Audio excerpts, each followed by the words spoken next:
Hello, and welcome to a sample problem on a 5-variable Karnaugh map, or K-map.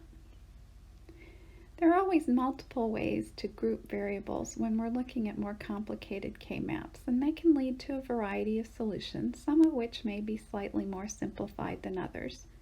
Let's look at an example here. So in this example, if we just take a quick run at this K-map, we can see that we have one group of 4 ones sitting on top of another group of 4 ones for a total group of 8. Another group of 4 ones here in the upper right for the E equals 0 map.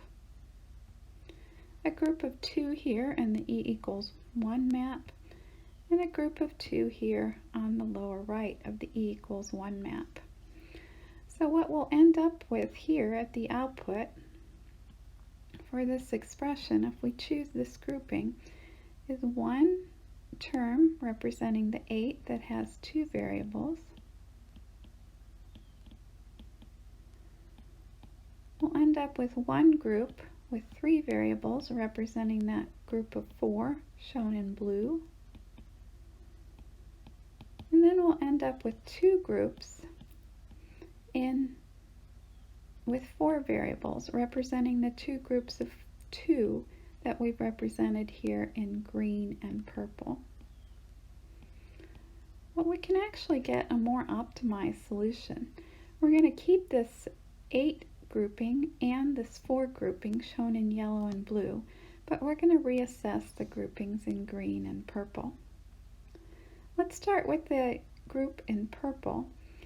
And in K-maps, we can actually wrap around the rightmost portion of the K-map back over to the left side, which would allow us to group these 4 ones together and get a more simplified expression.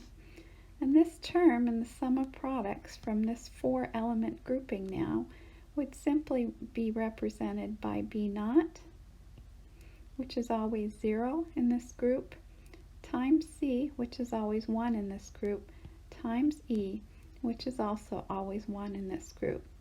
And this is simplified compared to the 4-variable term we had when we only did a group around these 2 ones in the lower right. We can do a very similar thing for the grouping up here.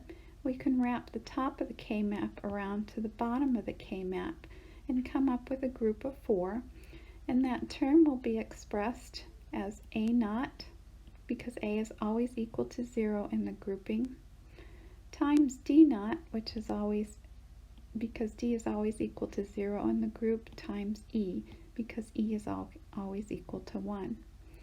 And doing that, we can come up with a more simplified expression in the overall K-map.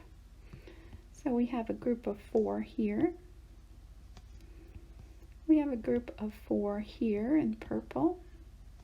And then we have our original blue group of 4 and our original yellow group of 8. And that provides us with a slightly more optimized form of the output expression from analyzing the K-map. So in this example, we come up with a more simplified expression, 3 terms with 3 variables and 1 term with 2 variables, that ultimately allows us to implement this function, this 5-variable function, using fewer logic gates and transistors. So thanks for joining us on that sample problem. Hope it's clarified some of the challenges involved in 5-variable K-maps.